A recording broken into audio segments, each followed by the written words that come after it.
आप देखो ना, आप न्यू पेंशन से नाराज है, उन्होंने यूपीएस दे दिया आपको, बहुत नहीं एक बात बताओ, ये आपको तो जो है यूपीएस में रहेंगे और खुद हमें जो है एनपीएस में लेकर आओगे। अगर ये एनपीएस इतनी अच्छी, और मैं तो आप जैसे पत्रकार बंधु से भी ये निवेदन कर रहा कि आप भी इस आवाज को उठाओ, दिक्कत क्या है आप तो उठा रहे, लेकिन ये जो भड़ मीडिया है ना, भड़ जिसे हम क्या बोल रहे हैं भाई, मोदी मीडिया यानी दिखाती कितना बड़ा आंदोलन है। कल भी मैं कई सारी टीवी डिबेट पे है और आप तो अक्सर मेरा इंटरव्यू लेते रहते हैं। श्रीमान जी, आप मुझे बताओ, पुरानी पेंशन बहाली को लेकर कौन सा टीवी चैनल डिबेट कर रहा भाई, कौन सा टीवी चैनल डिबेट कर रहा? मैं तो ये कह रहा, अगर ये एनपीएस इतनी अच्छी है तो ये नेता एनपीएस क्यों नहीं लेते? खुद तो ये 4 पेंशन लेंगे, 8 पेंशन लेंगे, खुद को ये मलाई मारेंगे, और हमें कर्मचारियों को ये सेपरेट दूध देने के लिए समस्या क्या है? आपने जो रैली रामलीला मैदान में की, आपके पीछे लाखों का जनसैलाब है, फिर सरकार की बात क्यों नहीं मान रही? नहीं, सरकार बात मानने की, और ऐसा नहीं सरकार बात नहीं मान रही। आप देखो, अलग अलग प्रदेशों में पुरानी पेंशन को बहाल कर दिया गया, और अभी देखना आने वाले समय में डॉक्टर कुलदीप मलिक पूरी गंभीरता के साथ इस बात को कह रहा कि जो लोग मोदी जी को ये कहते थे मोदी जी झुक नहीं सकते, किसानों ने मोदी जी को झुका दिया, नेशनल टीवी चैनल के ऊपर आकर माफी मांगी थी किसानों ने।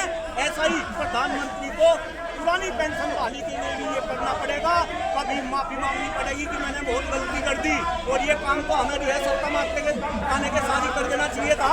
मोदी जी को इस पर पश्चाताप करना पड़ेगा, लेकिन तब तक मोदी जी, योगी जी अपने आप में बहुत कुछ गवा चुके होंगे। जरा ध्यान रखना डॉक्टर कुलदीप मलिक की बात, आपको पुरानी पेंशन स्कीम को बहाल करना पड़ेगा, क्योंकि अब हम जैसे क्रांतिकारी भाई, चंद्रहार जैसे भाई साहब, विजय बंधु जी जैसे भाई साहब, इन्होंने हिंदुस्तान की जनता को समझा दिया कि अब तुम तो पेंशन लोगे पुरानी पेंशन स्कीम के तहत, हमें लोगे नई पेंशन स्कीम के तहत, अब ये चलने वाला नहीं है। और अब तो जनता इनसे होगी, आप कौन से मोदी जी की बात कर रहे हैं? आप क्या बात, 202 सीट बिहार में दे दी। बिहार किसका नहीं पता, लोकसभा में 400 पार का नारा लगा रहे थे, क्या करा, क्या हाल करा? 275 272 का आंकड़ा भी पार नहीं कर सके। तो ये गलत आप गुमराह कर रहे लोगों की कि भाई जनता इनसे उठी नहीं, जनता इनसे पूर्ण रूप से उठी।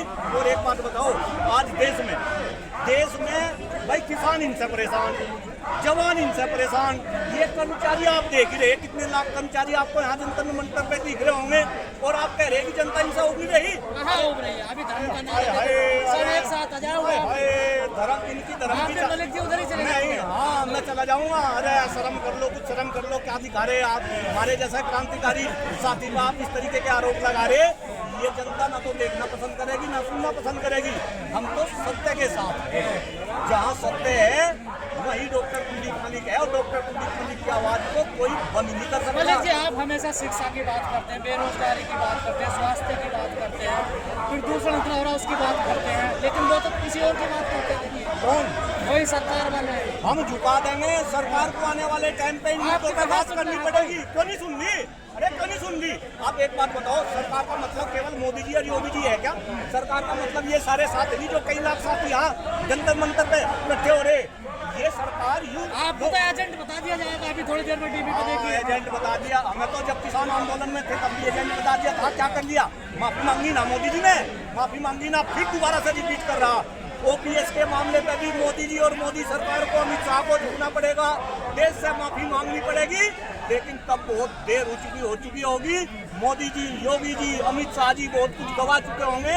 इसलिए आपके चैनल के माध्यम से मेरा निवेदन है देश के प्रधानमंत्री आदरणीय मोदी जी से, देश के गृह मंत्री आदरणीय अमित शाह जी से, और खास तौर से क्योंकि उत्तर प्रदेश सबसे बड़ा जिला है, अपने उत्तर प्रदेश के मुख्यमंत्री आदरणीय योगी जी से, कि जल्द से जल्द पुरानी पेंशन को बहाल कर दो, अपने भत्ते, अपनी पेंशन, ये सब बंद कर दो।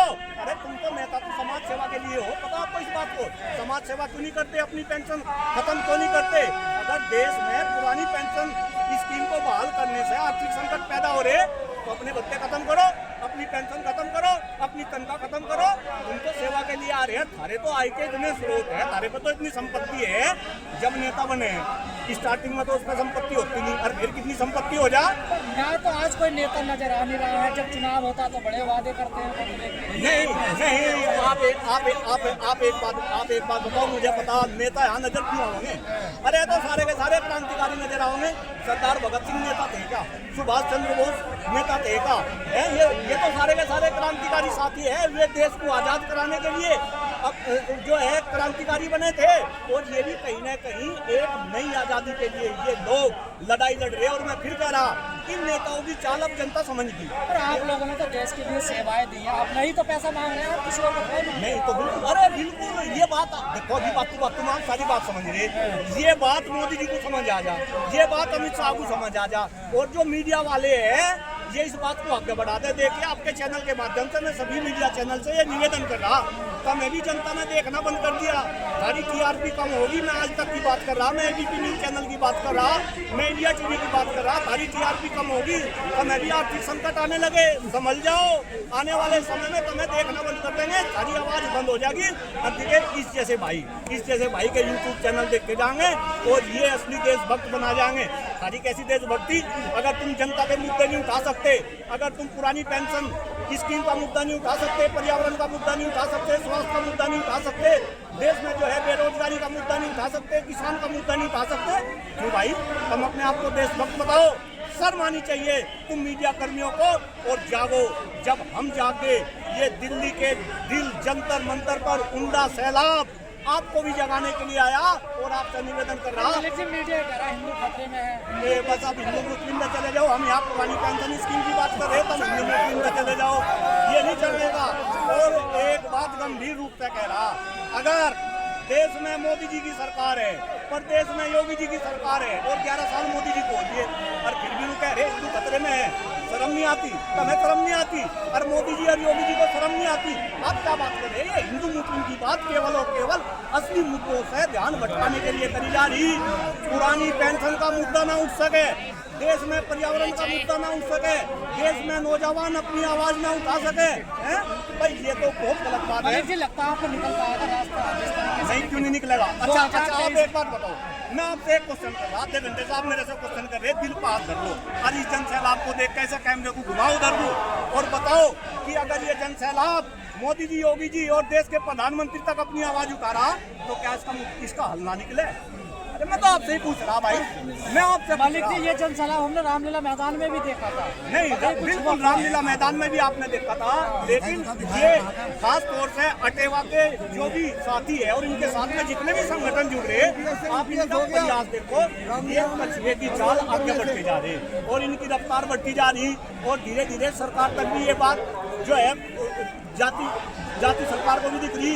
अगर पुरानी पेंशन स्कीम देश में बहाल नहीं हुई, तो केंद्र में भारतीय जनता पार्टी की सरकार आने वाले टाइम में खत्म है। आया ना भाई?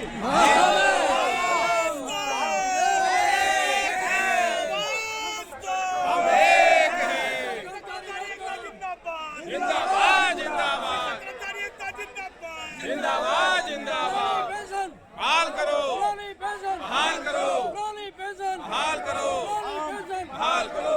हम दिल्ली के जंतर मंतर से आज ये घोषणा करते हैं, हम कह रहा है, मैं नहीं कह रहा डॉक्टर कुलदीप मलिक ने, इन लाखों लोगों के बीच में डॉक्टर कुलदीप मलिक ये घोषणा कर रहा कि अगर केंद्र की सरकार ने पुरानी पेंशन बहाल नहीं करी, तो आने वाले समय में सभी लोग भारतीय जनता पार्टी का बहिष्कार करेंगे। क्या करेंगे? और हम केंद्र की सरकार को हम उखाड़ कर फेंक देंगे। आया ना?